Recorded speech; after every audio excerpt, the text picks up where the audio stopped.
নমস্কার বন্ধুরা, জিভে জল বাই অঙ্কিতা চ্যানেলে তোমাদের সবাইকে স্বাগত। ফিরে এলাম দুর্দান্ত স্বাদের একটা জিভে জল আনা রেসিপি। তো যে কোনো অনুষ্ঠান বাড়ির যে ফ্রাই স্টার্টার হিসেবে দেওয়া হয় সেরকমই একটা স্টার্টার রেসিপি আজ আমি তোমাদের সাথে শেয়ার করব।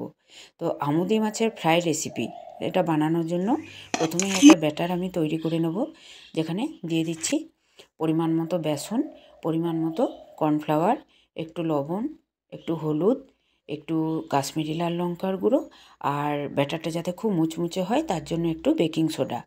আর এটা যা খাওয়ার পর যাতে অম্বল না করে যায়, বদহজম যাতে না হয়, তার জন্য দিয়ে দিলাম হচ্ছে জোয়ান।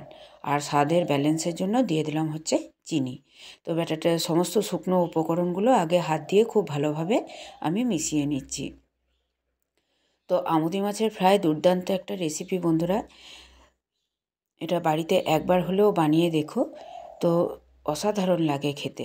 যে কোনো অনুষ্ঠান বাড়ির প্রথম পাতে বা দেখবে সুন্দরবনে যে ইলিশ উৎসবের ব্লগগুলো যদি কেউ দেখে থাকো, দেখবে ওখানেও কিন্তু এরকমভাবে দেওয়া হয় টিফিনের পর চা কফির সাথে।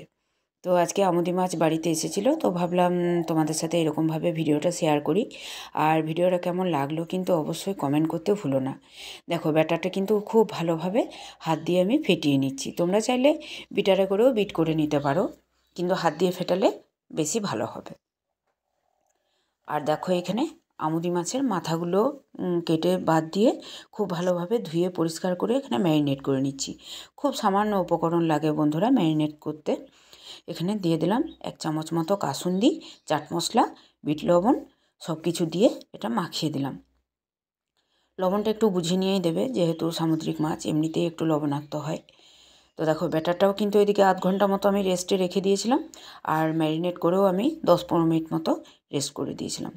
আর ব্যাটারটাতে যাতে ঝাল হয় তার জন্য আমি শুকনো লঙ্কা এভাবে তেলের মধ্যে ভেজে নিয়ে আমি হাত দিয়ে গুঁড়িয়ে দিয়েছিলাম।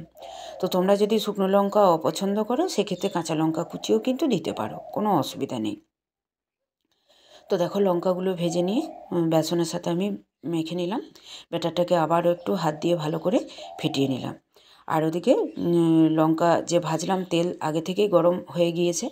তো এখন প্রত্যেকটা মাছকে আমি ব্যাটারের মধ্যে ডুবিয়ে গোল্ডেন ব্রাউন করে ভেজে নেবো। প্রথমে কম আঁচে মাছগুলো ছাড়বো, তারপরে আঁচটাকে বাড়িয়ে নিয়ে কিন্তু ভাজবো। দেখো কত সুন্দর কালার এসছে আর দেখতেও কত সুন্দর হয়েছে। দেখো কত সুন্দর দেখতে লাগছে, আর লেজগুলো দেখো কত সুন্দর গুটিয়ে গেছে, ডিজাইনটা কত সুন্দর লাগছে দেখতে। তো তোমরা বাড়িতে মাছ এলে একবার অবশ্যই এভাবে বানিয়ে দেখো এবং অবশ্যই আমাকে কমেন্ট করে জানিও। দেখো এক ব্যাচ ভেজে তুলে নেওয়ার পর আবারও আরেক ব্যাচ আমি আমুদি মাছগুলো ব্যাটারে ডুবিয়ে তেলে ছেড়ে দিলাম। এটা চা কফির সাথেও খেতে পারো, গরম ডাল ভাত তার সাথে এরকম ফ্রাই দিয়েও খেতে পারো, যে কোনো দিন দুপুরে লাঞ্চে সব কিছুর সাথেই খাওয়া যাবে বন্ধুরা। আমরা তো শুধুই খেয়েছিলাম সন্ধেবেলায় চা কফির সাথে।